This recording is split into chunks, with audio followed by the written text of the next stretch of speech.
from one mother to another, while the mum of murdered teenager Brianna Ghey claims she's never felt such grief as the judge sentenced her daughter's killers to life in prison.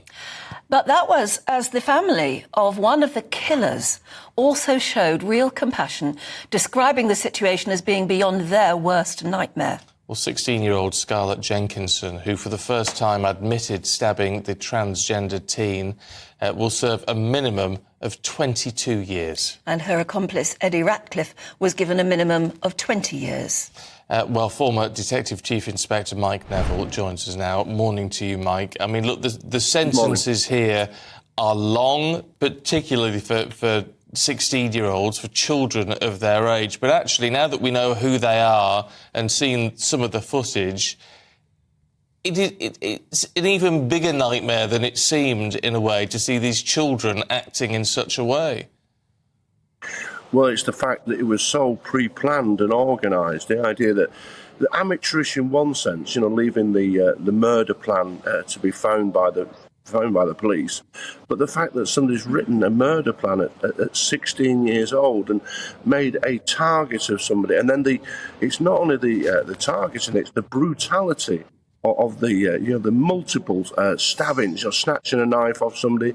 And I think what shocks people, we're very used to men and boys being violent, but when we occasionally find a woman or girl doing such wicked things, I think that's even more shocking. They call it a folie à deux, don't they? Madness between two people. Criminal history has a lot of them, doesn't it? But very rarely is the female the one in charge. And from what we heard in the trial, it would look as though Scarlett, the girl, was very much in charge. That's, you're absolutely right, and so we know about Myra Hindley and Ian Brady, Fred and Rose West, and what's often dreadful is that these people had never met. This thing would never have occurred.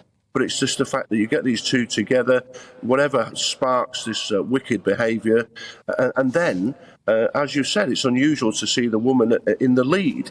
But here we have that, and it's just I think that's the shocking thing. A 16-year-old girl could plan this and then carry out such an evil attack. It's just beyond comprehension. And it's how many families? That's 3 families now that are ruined by this evil deed. I'll tell you what is interesting, though, talking of the families, Mike. I mean, yesterday we had that footage of Brianna's mum showing compassion to the families of the killers, but actually hearing as well from I think it's Scarlett's mum yesterday, it really brings home, doesn't it, how, as you say, just who is affected by this in different ways. Yes, because you've got these families now. This is all the publicity that's been shone on them, and people will be questioning, what did these parents do to create these monsters? And the answer is they probably did nothing at all. They've probably tried their best to bring up a child in the best circumstances, and now they're facing the fact that their children will be away from them for decades. We have another family that's lost a child. No family should lose a child. But I would say here, once again, we've seen some good professional policing from Cheshire Police. They've really done well. They managed the Lucy Letby case, and now they've managed this case in seemingly a very, very professional way. And it's only a small police force, and I think some congratulations to them for bringing this matter to a successful conclusion. And I guess we also have to pay tribute to the dignity, actually, of the families involved, particularly these 2 mothers we've heard from, Brianna's mother and Scarlett's mother, now saying the last year since their child was arrested, the last year has been a complete nightmare. But she went to the extent, in her grief, actually, of saying that how desperately sorry they as a family are to the family of Brianna and to anyone else who's been involved.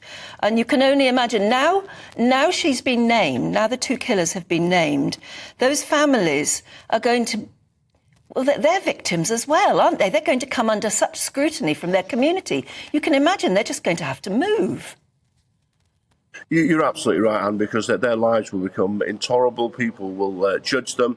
As I said, people will wonder what they actually did for this to create this monster when they've done nothing at all. And it's just a nightmare for any parent, because we all expect that our children will be good and wholesome, and everything that we've taught them to be is a good person. And then to sit in court and hear what such wicked acts that your child has done, I can't believe it. I'm the father of 4 children. You couldn't believe that any of your children could do such a brutal thing.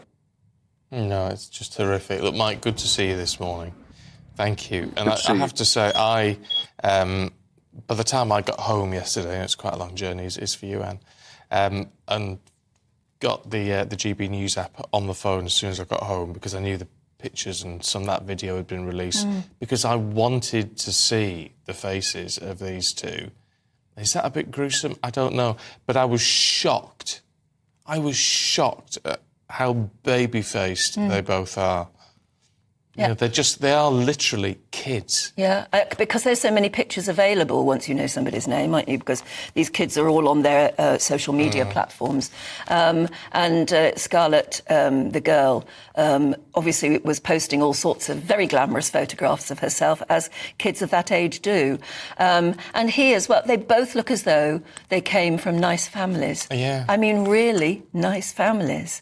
And he's apparently intelligent, very intelligent, they say, almost genius level, some of his teachers called him.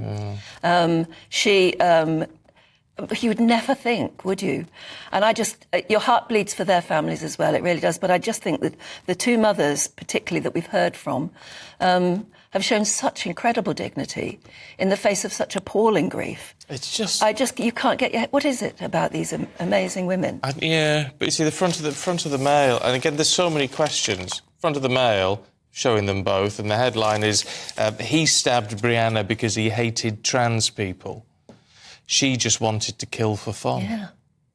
I mean, both statements, frankly, beg a belief. I'm not sure either whether it's useful to know their names. Are you? I'm very uneasy about it, and I don't know why, because clearly they don't deserve any compassion, but their families do.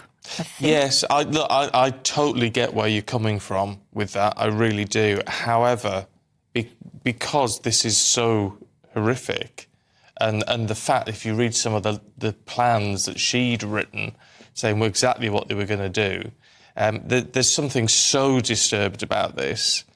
I sort of think we need to know who they are. Scarlett Jenkinson's family said their lives were in turmoil, but the immediate focus is to make sure we don't do anything against the wishes of Brianna's family.